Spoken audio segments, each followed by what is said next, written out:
Hey YouTube, I have been parting out a 1990 Chevy K1500. This is the Silverado edition. Has the 5.7 engine and the 5-speed manual transmission. Now, I'm not really selling many of the parts. I'm pretty much pulling them out and keeping them for myself because I have a 1992 Suburban now and most of these parts will actually fit that. So I'm hanging on to the parts from this thing for spares for the Suburban. This one, this truck just has to go because the frame has holes all over it. It's rusting really bad. Darn Wisconsin winters.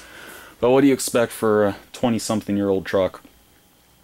So anyway, one of the parts I pulled out is this. This is the entire HVAC unit from behind the dash. It includes a lot of the vents. It has the vent motors. It has the fan blower, the relays, the controller, all the wiring and everything for it, so it's just a matter of hooking the right wires up to the right place to get this thing running. I don't really know why I wanted to get it running, but I just kind of felt like it because I had it pulled out anyway. It's one of those things where it's like it's not really serving a purpose, I'm just doing it because I can. So anyway, I'll just go over the basics of how it's wired, and then I will actually show it in action. So when you first pull this out, you'll have 3 plugs just dangling off of it. If you pull it out as a unit like this, which is what I did, in order to pull it all out like this, you almost need to remove the entire dash, which I did because I pulled out the dash too. But you'll have three plugs hanging off of it if you pull it out this way. The first one is this plug. This just goes right to your controller. Hang on to your controller, it makes it a lot easier to wire this up. So that's that first plug. That's your biggest plug. I don't know how many wires are on there. I'm not really going to count, but it's going to have the most wires of the 3 plugs. The one with the next most wires, I already cut the plugs off. These other plugs off, by the way. Next most wires, it'll have 4 wires coming off. And I've just kind of crimped them together. I know it's an ugly wiring job. This is just temporary. If I decide to hook it up permanently, I will go ahead and do a proper solder crimp connection with shrink tubing and everything. But again, it's not really something that I have a use for. So anyway, there will be 4 wires coming off of this. The first one, it's your thick black wire on there. That's going to be your ground. Usually is. It's circuit 150, I believe, in this particular vehicle. And by the way, having a Haynes manual or wiring diagrams helps a lot. And if you look on the controller, you can see that ground is circuit 150. And I'm just telling you this so that the information is all out there. The next wire is going to be a brown wire. And this is going to be your circuit 50. That's your ignition wire. So that's one of the wires that sends B positive to some of the components in here. So that's your ignition wire. Have that running through a 25 amp fuse in there. Your next brown wire, if I look at this, brown. If I'm not mistaken, it's going to be either your park or your dim switch. So let me follow this. Okay, so the next brown wire is your park. Okay, so you have ground, ignition, and then park on your second brown wire, your third wire. And that park is circuit 9. And that also, I have that just kind of coming off in the ends to a bare wire here so I can connect it and disconnect it, again, temporary. And then finally your last one, which is your dim, it's a gray wire, a thinner gray wire. That's going to be your dimmer switch wire. And that I also have just coming off into a bare wire, just again for testing purposes. Now if we move to the third plug, let me get the light over here. This third plug, hopefully that's not putting too many shadows on there, has only 3 wires. The thicker red wire, that's going to be another B positive. That, I believe, supplies the blower motor, the AC clutch, and some of the larger components, whereas the ignition wire pretty much just tells that thing that the ignition is on, and it powers some of the smaller things such as the vent motors and stuff. I'm not going to go into details of it because it's not pertinent to just hooking this up. So your red wire is another B positive. Your green wire goes to your AC clutch, which doesn't really matter here. And then this one, This is for a pressure sensor out in the engine compartment for the purposes of turning this thing on and just seeing if it works. It doesn't do anything for this. So anyway, that's pretty much it. Just one more time over it. That connector goes to your controller. On this connector, circuit 150, big black wire is your ground. Circuit 50, brown wire is your ignition. And let me again double check. Circuit 9, the other brown wire is your park. And then finally for your dim, that's circuit 8. And that's your little gray wire. And then you go over here, you have your red wire, that's more B positive, green wire is AC clutch, black and white striped wire is for a pressure switch. And that the black and white striped one does not matter for the purposes of testing this. So anyway, once you have those all traced out, it's pretty simple. You hook up your ignition and B positive wires to B positive, where else? And then you hook up your ground wire just to a ground, and then you should be able to power it up. However, I would recommend fusing it all, because if you hook something up wrong, at least there are some fuses there to protect you. So I have my two major B positives going through 25 amp fuses because they're powering larger things. And then I also have my dim and park switches going through a couple of 5 amp fuses.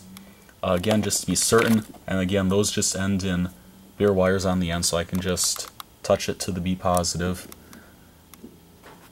And then the AC clutch, I do have hooked up to this on one side, but I don't have an output from it. It's just another 5 amp fuse.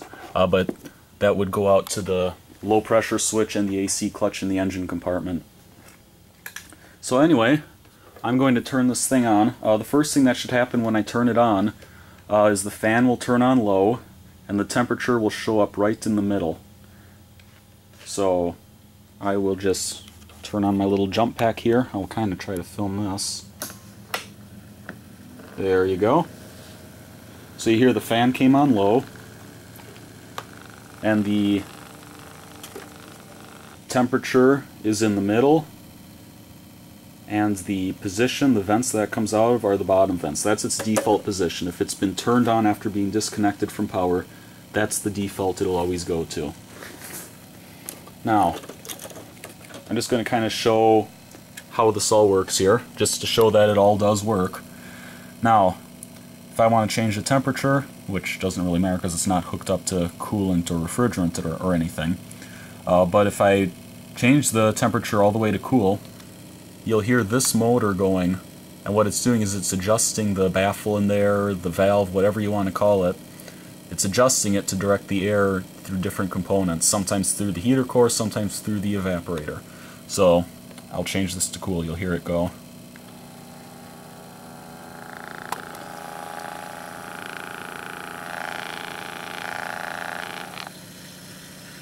So there you go, now it's all the way to cool.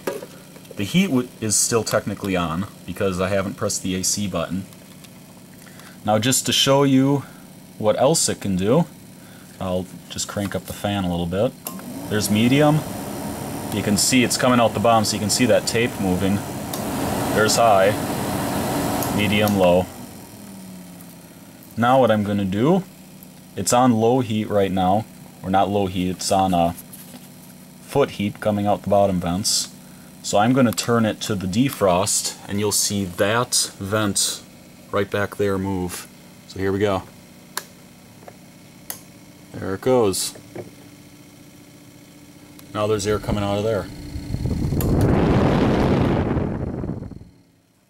Now if we move to the other vents, I'll turn on the upper vents. That would just come out the front of the dash. That one closes. And then that one opens. So once again, we have air coming out of there. And then one more, and you'll see that close. And now it's coming out of the bottom. So all the settings work. The air comes out of everywhere. Again, there is no purpose in doing this other than it's just kind of fun to screw around with. Turn that off, and it shuts off just fine. And as long as it's kept hooked up to a good battery, it'll remember the settings that I left it at. Of course, I'm going to turn this off pretty quick here, as I don't want to drain it. The one other thing is let me see if I can do this while holding the camera. Or actually, I might just set this down.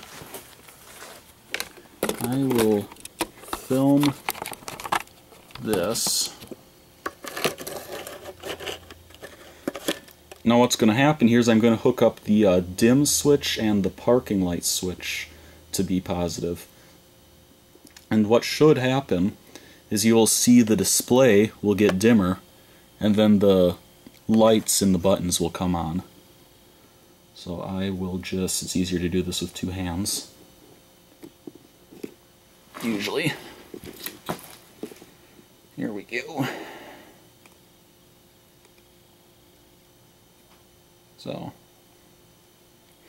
So here are the button lights.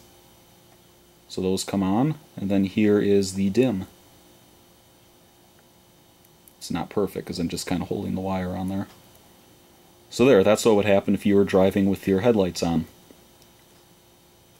And then that's what it would be if your headlights were off. So as you can see, everything works. I have no clue what I'm going to do with it. Like I said, I haven't got the foggiest idea. I just kind of thought that it was cool. So I'm sharing it with you because maybe someone else will appreciate it. So